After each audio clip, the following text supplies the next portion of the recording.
the mind has to relax into the divine, and then it reveals itself to you. And when I was about maybe 12 or 13, I started to have a group of 3 beings or 3 guides that would come next to my bed at night sometimes. And they had like white hooded cloaks on, and they would just stand there. And my body would start moving. I asked somebody at that time what that was. I went to see some spiritual teacher, and she said it was Kriya Yoga, and I didn't really understand what that meant. But my body was moving and my arms were moving around, and there were certain patterns that were happening. So I can see now that they were maybe vibrationally preparing my body. Kriya Yoga was actually brought to planet Earth by Mahavatar Babaji. And Oh, he's an ascended master, but he's still living. He's immortal. He's 2000 plus years old. And I've had guests on my channel who have physically met him. So, oh, wow. But as I moved into my 20s and I moved deeper into my oneness experiences, and I did have a prolonged experience of sitting in what I would call the oneness state for about 4 days. Once I moved into that state, yeah, it changed everything for me. Everything became alive.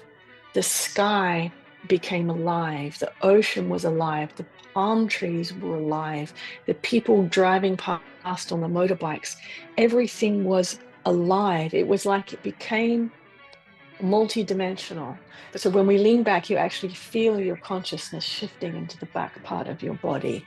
And what that does is it puts you into a state of presence. That's when we remember who we are, because now we're source consciousness. I just lean back and look through it. So the masters talk to us quite often about seeing the body as a portal to the all, a portal to source consciousness. So, for example, if we're talking about the mechanics of time, for example, I actually have a visual experience of how that works. And it looks like watching a movie, and it's all being shown visually to me while it's being spoken. And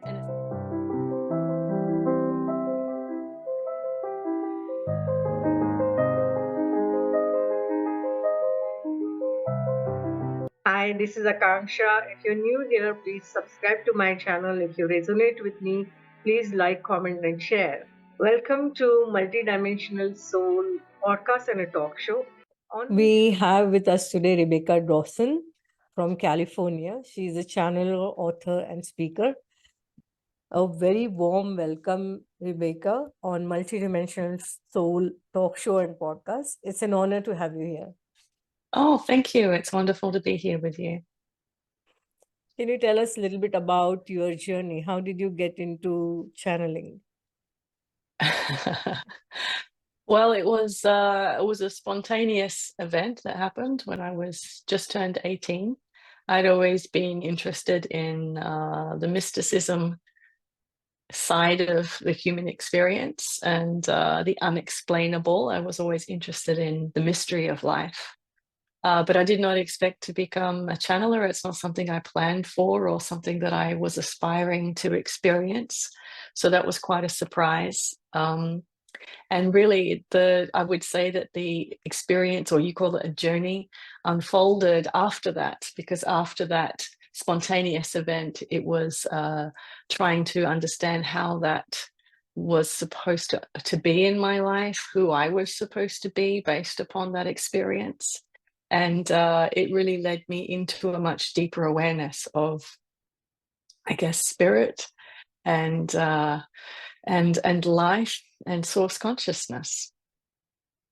Oh, okay. So was there any, like you talked about a spontaneous event, so was that like the dark night of the soul, or did you have any kind of awakening at any particular event? And did you connect with the source directly, ascended masters, or any extraterrestrial beings?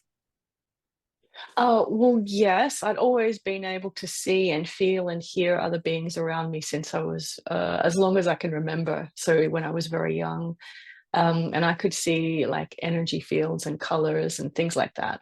So that was all fairly normal for me. And when I was about maybe 12 or 13, I started to have a group of 3 beings or 3 guides that would come next to my bed at night sometimes. And they had like white hooded cloaks on, and they would just stand there. And it felt very comforting, actually. I wasn't afraid. I had some other experiences with beings that would visit me that were less comforting and I was a little bit anxious about. But these 3 felt like it felt like being with grandparents almost. It was that kind of energy. It was very much safety and wisdom. And they would just stand there and they would never say anything, but there was like a recognition, like family. And my body would start moving. I asked somebody at that time what that was. I went to see some spiritual teacher and she said it was Kriya Yoga, and I didn't really understand what that meant. But my body was moving and my arms were moving around, and there were certain patterns that were happening. And I couldn't understand it. And then some years later, that went on for some years, and they would stay as long as my body was moving, and then they would disappear. And then that very first time that I spontaneously channeled, my body was doing that movement. So I can see now that they were maybe vibrationally preparing my body to be able to be a channel for their wisdom. Oh, wow. That's quite extraordinary. Kriya Yoga was actually brought to planet Earth by Mahavatar Babaji. And Oh, he's an ascended master, but he's still living. He's immortal. He's 2000 plus years old. And I've had guests on my channel who have physically met him. So, did oh you? wow. Yeah. So, out of these 3 beings, because you said that they were preparing you through Kriya Yoga, did you ask them who they were? I didn't at the time. I think I was just so in the moment and in their presence. I never really asked. And I never really talked about it other than asking someone once, well, I wonder what this is. And they suggested that. And it seemed to feel correct when they said that. My body felt like, yes, that's right. But I didn't know anything else about it. So I didn't even know until you just said that, where that had come from, because I never really looked into it. In fact, it's something I've never really mentioned before in a podcast interview, but it's here to mention today. So these 3 beings, my awareness is that they are now the 3 masters that I bring through. And they come together now. They used to come as individuals. Now they come more as a group consciousness. Sometimes they come through individually. It depends on the wisdom. And you can usually tell when they come in an individual stream of consciousness because there's more character and personality. And when they come as a group, it's less personality and character. But it's been a wonderful, wonderful journey in discovering them through me. And a lot of people probably wouldn't consider that, because they would say, well, surely you would ask in the beginning who it is, and then you would go and research and find out about them. And I didn't do that. I kind of did the opposite. So in the beginning, they didn't give me these names of ascended masters. There were different names that they would use, or they would say, we are not to be named at that time. And I was so grateful that they did that, because it enabled me to trust the vibration of what was coming through without placing an identity or expectation upon it, which meant that I had no filter about what I thought it should be. And it wasn't until maybe the last 10 years that I started to find out more about the lives and the experiences of these masters, because I was very deliberate, and they had actually asked me, do not try to find out more. Oh, wow. Because they said it will limit what you can receive. It will limit what you can bring through if you have a container for what you think this is. So I was quite deliberate in not reading anything about their teachings or finding out about things But what's interesting is that just in the last 10 years, when I've become more visible about the channeling, more open to the public, people have sent me things. They've sent me books or texts about the lives of some of these masters that maybe other channelers have brought through, or that has been written in history. And in the beginning, it was so confusing to me, because there were very specific things that were in some of these stories, I will say, or histories, that I remember having as my past lives, because when I was a very young child, I had past life recollection. And it was confusing to me, because then I thought, well, but that's what I remember from my past life. How can it be their past life? And so there was a lot of confusion around that. And I can see now that it's really about, for me personally as a human, not having a strong sense of identity, but being willing to just blend into their consciousness. So that was interesting. Wow. Okay, this is something different, because usually our past lives we experience as our individual stream of consciousness or as a soul.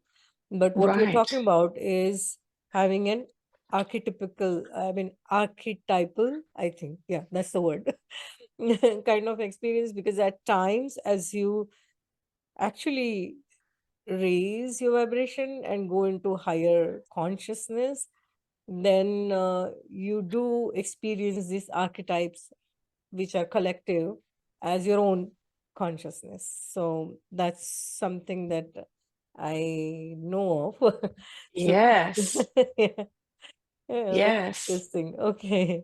And I think too, equally, you know, the more expanded you become and the more your vibration expands or becomes finer, you move back towards the one source Yes. consciousness. And the closer you move back towards that, the more you access everything, and you become less identified as an individual and more identified as, these are the experiences that humanity has. And the masters, you know, as probably, I'm sure what you've experienced about the masters and learned about them, they've had so much experience, Yeah. you know, as humans. Yeah. True. Because, as you rightly said, as you expand your consciousness, you bring more of your highest self into this body. And as you start embodying that, then you stop identifying yourself with this limiting identity. That's the thing. Yeah. Right. That is the case, which can be wonderful, but it also can be shattering. You know, because then the ego and the personal identity goes through many stages of, well, who am I and what am I really doing here? And what is all of this for? I mean, there's always, I think with any expansion of consciousness, there's always a shattering of who you think you are. And I think many great mystics have said that the art of becoming awake is to be willing to die daily. Yeah. So true, so true. And it's in the process of remembering who you are, actually going back to the source, that you expand your consciousness. So can you tell us, how would you, I mean, if you were to tell people that this is the way you can remember who you are, any techniques or processes that you've learned from these masters where people can practice on daily basis, that, okay, this is how I remember? I think the simplest one that we like to talk about is leaning back. And when we lean back, we do that for a couple of reasons. The first thing is, when we lean back into the back of the body and towards the back of the spine, we're actually moving our focus from the front of the head into the back of the head. So when we lean back, you actually feel your consciousness shifting into the back part of your body. And what that does is it puts you into a state of presence. And as soon as you're in a state of presence, now you're witnessing. Oh, But wow. you're not Yeah, but you're not witnessing from the front of your body, which is where all your identity sits. You're witnessing from your greater consciousness.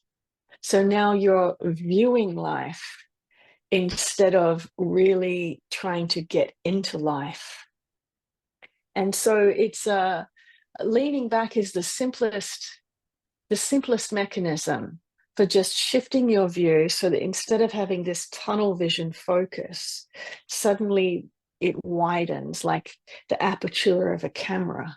And now we can start to see the bigger picture. And always when you see the bigger picture, you start to see harmony in the scene. Just like if you're looking at a view, looking down, the masters always use this example of looking down across a savanna, the grasslands in Africa, and you're looking through your telescope and you can see one animal, one of the wildebeest down there, and you can see one, and you're focusing just on that one and what it's doing. But when you lean back and you widen the view, now it's complete, everything is perfect. You don't want to change anything. It's perfect harmony. But when you focus in on something, the mind always looks to correct it or change it or control it or manipulate it in some way, which is how we approach life through the identity. The identity always seeks to create something different to what is. Whereas when you lean back and you just say, what an amazing view, that's when we remember who we are, because now we're source consciousness, witnessing the miracle of life unfolding. And it's a relief. It's so simple, but so powerful and so beautiful. It's like, because our prefrontal cortex is mainly responsible for cognitive and analytical Right. mind. And when we lean back, it's like watching a movie and like witnessing what is Exactly. happening. Wow. Yes. And as a channeler, that is the very simple mechanism that I have learned to move in and out of channel very easily. Because if I'm engaging with my personality, I'm at the front of my body, and all of my energy moves to the front of my brain. And when I move into channeling, I just lean back and everything starts to appear differently. Wow. So how do you channel? Is it like a source of blocks of information comes in, or you see images, or you hear, because different people have different clear That's true. abilities, and also there is a difference between trance channeling and conscious channeling. So can you just talk a little bit Yes, about how you channel? sure. And there's a couple of things I'd like to say about this, because I'd also like to preface that with how my view of channeling has changed. Because I think based upon what you believe channeling is, your experience of it is different, and based upon that belief. So when I first started channeling, it didn't feel like something that I decided to do. It spontaneously happened. And I felt my whole energy field expand. And it felt like I had a weight sitting on top of my head. And everything that I had read about metaphysics and about what channels did, because I looked into this as a child, was that energy comes from outside of you and it comes into you. And so for the first maybe 5 years of channeling, that was my belief, was that it comes out of you and it comes into you. And so my body had to experience a lot of adjustment. And it did feel quite expanded and quite weighted. Even though the energy was fine, it felt like a gravity. And my voice would change a lot, and my movements would be quite pronounced. But as I moved into my 20s and I moved deeper into my oneness experiences, and I did have a prolonged experience of sitting in what I would call the oneness state for about 4 days. Once I moved into that state, yeah, it changed everything for me. I realized that what I believed channeling to be was no longer valid for me, because I no longer believed that there was anything outside of me that could come in My view shifted to dropping deeper into source consciousness and bringing out a different stream of it. So like a cosmic tree, my identity sits right at the end of the branches, like leaves. And when I go deeper in, I can access any branch from that consciousness. And I happen to be part of the same branch where some of these masters also sit. We're quite close to each other. And so it's very easy for me to access those. I can access others also, but those ones are the most immediate to me. So because I now view channeling in that way, it's quite a beautiful diving back into who I am, and a new stream of consciousness comes out.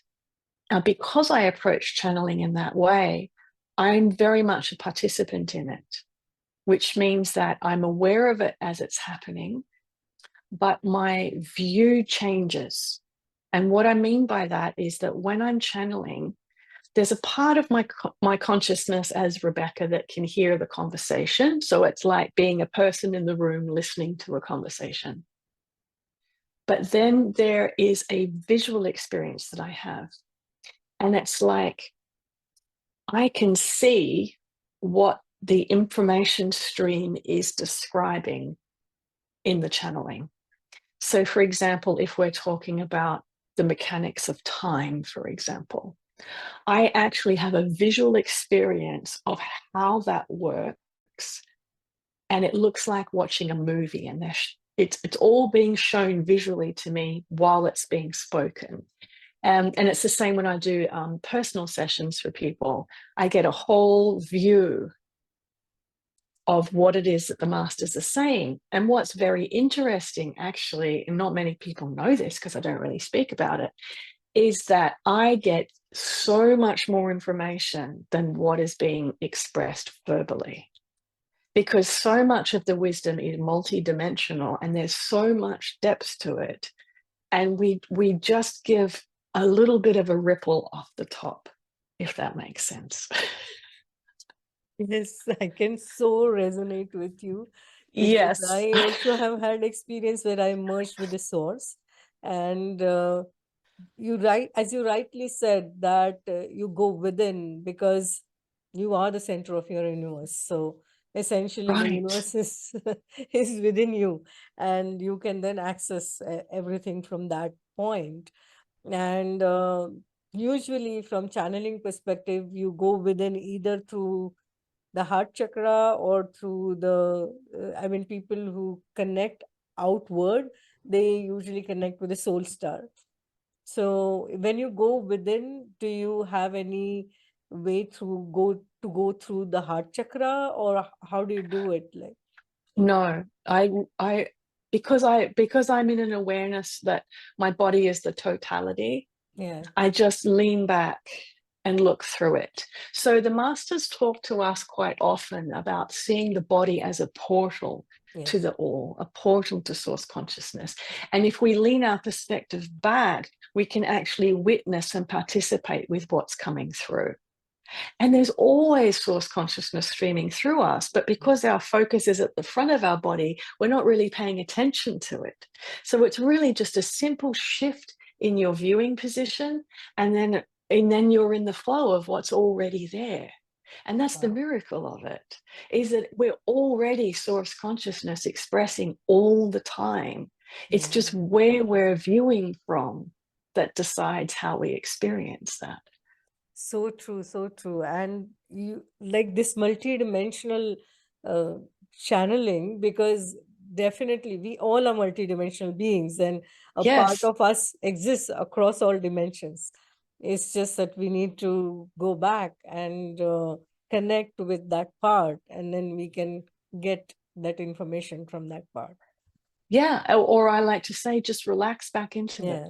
Yeah. Because one of the things I really discovered before I had my big oneness experience that changed everything for me, I was trying so hard to get into that state because I knew with what I had experienced, I'd been learning to meditate since I was 9 years old. I started very young, so I was very much into meditation, and I'd had a lot of great experiences, but I knew there was something more. I could feel it.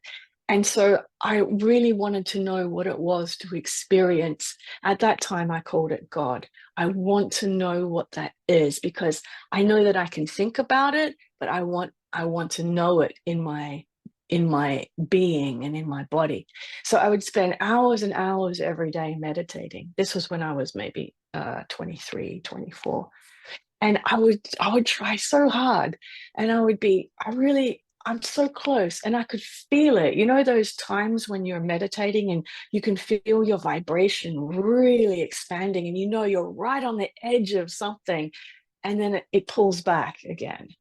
And one day I was so frustrated, and it was very hot. I was in the sun, and I said, "Oh, I give up." And in that moment that I gave up, I had the experience. And that taught me something so important, is that the mind cannot seek the divine. The mind has to relax into the divine, and then it reveals itself to you. And so for me, it's the relaxing back in that's so important, because a lot of people contact me and say, can you teach me how to channel? I really want to know how to channel.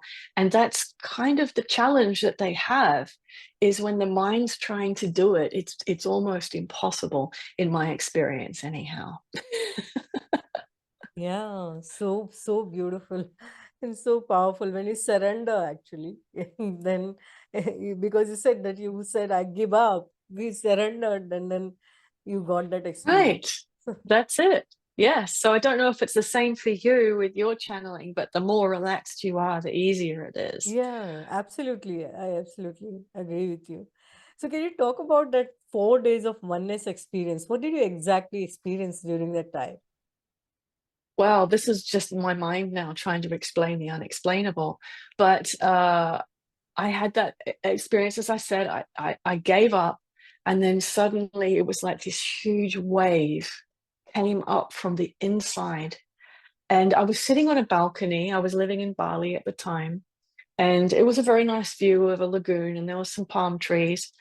And all of a sudden, because I was looking at that when it happened, and this wave came. And as the wave came up and out of me, it was like somebody turned all the lights on.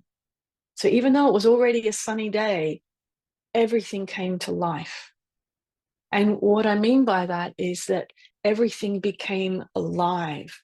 The sky became alive. The ocean was alive. The palm trees were alive. The people driving past on the motorbikes, everything was alive. It was like it became multidimensional.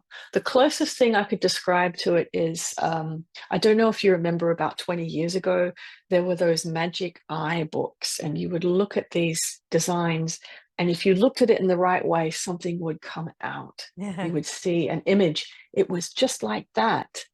But it was the whole view came to life. And it came to life in a way where it was one living being revealing itself. So the magic eye reveal was source consciousness showing itself. And it was in my hands, and it was in the sounds, and I was it, and it was me. And it lasted for 4 days, and it was quite profound, because even eating something or drinking something, it was just the one being folding back in on itself. And I had an experience where I was sitting on a chair right next to the side of the road having a meal, and someone came along quite fast on a motorbike, and they actually fell off, and they had an accident, and they were very badly injured. I think they might have died. And it literally happened about 1 meter, 2 meters away from where I was sitting. And everybody was just, and I was just in this absolute state of bliss. And I just sat there and I just watched source consciousness just move. fold in on itself. And it was the most extraordinary thing. So yeah, that's the best I can describe it. And after 4 days, it started to fade. But it changed my whole experience of life. Yeah. Wow. You talked about that for the past 10 years, you now know who you are channeling. So, can you talk a little bit about the master, the ascended masters that you channel? And because they are different, and you mentioned that you now know how different they are and their different energies you can recognize. So, can you talk a little bit about that as well? Well, it's interesting because I would change what you've said slightly, and I would say that they used to come through as more as individual identities, and now they come through more as a group. But it was more recently that they would be clearer about what they could be known as. And I think for reference for people, it was Saint Germain, Serapis Bey, and Kuthumi. And Serapis was actually the first one that came through for me, and he was really there for the first 8 years or so. And then Saint Germain came in when we started talking about all of the changes in the energetic system and or the moving into fifth dimensional awareness. And then Kuthumi comes in and kind of adds a really beautiful, just such a deep sense of compassion and also humor into the experience as well. Okay, and I have heard so much about Master Kuthumi's school, etheric school. So, have you been to any of these etheric schools in the astral travel? Not that I am aware of. I know that when I was very young and I first started to meditate when I was 9 or 10 years old, I used to get taken to this place that looked like a big garden, and I was told that it was in the Himalayas, and my three masters were there with their cloaks and their hoods, and there were a lot of other beings around. I don't know if that was it or not, but I don't specifically know about that etheric school. Okay. Now, the masters often say this thing that I see you, and there is a deeper meaning to that. So, can you explain that? Mm-hmm. Well, yes. And it really is that I see source consciousness in you as I am source consciousness in you. So it's really greeting you as a fractalization and extension of your own consciousness. Wow. That's how we would describe it. Like namaste. Yeah, like namaste. Absolutely. When you said that I see the source consciousness in you, and we often know it theoretically that there is divinity or the spark of divine in each one of us. But then, because of so much of conditioning, we forget who we are. And this world is full of polarity and duality.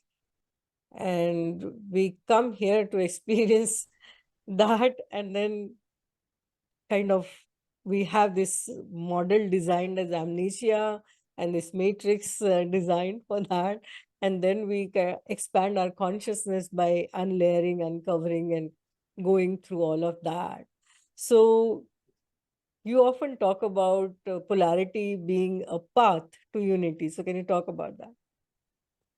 Yes. I mean, duality, as the masters describe it, and I love this description, it is a mechanism for unification. And so our earth reality here as aspects of consciousness, or as we call ourselves as beings, we have a beautiful opportunity to experience reunion. And it's divine, because in so many other realms and other dimensional realities, that there isn't this sense of duality. So there isn't the sense of coming back into unity. And it's the most sublime experience. I mean, I think for any master or mystic that's talked about having an illumination experience or being at one with source consciousness, the most sublime experience of that is the just arriving in it. It's like being welcomed back to the embrace of the Divine Mother, or a child running into its mother's lap. It's that moment where you're embraced again that is the ultimate experience. And the masters have described to me many times that that's what the beauty of duality is. The gift of duality is that it is the mechanism to create the reunion experience. So I absolutely love that, because it reminds me that ultimately we're here in this earth reality to experience reunion with Source. So I think that's so powerful. That's the unique thing about the earth experience, is that reunion experience. Yeah, absolutely. Yes. So beautiful. Yes. And I'm also on twin flame journey. So, so that also is similar. What I can completely Right. resonate with what you're Yes. saying. Yeah. Yes. And what's interesting about the twin flame experience is that you can have that sublime reunion experience with the twin flame, but it's ultimately the divine twin flame experience of reunion within yourself as well. Yes. And to have the reunion within yourself and within that twin flame experience with another, that's mastery. And that's to me, that's the real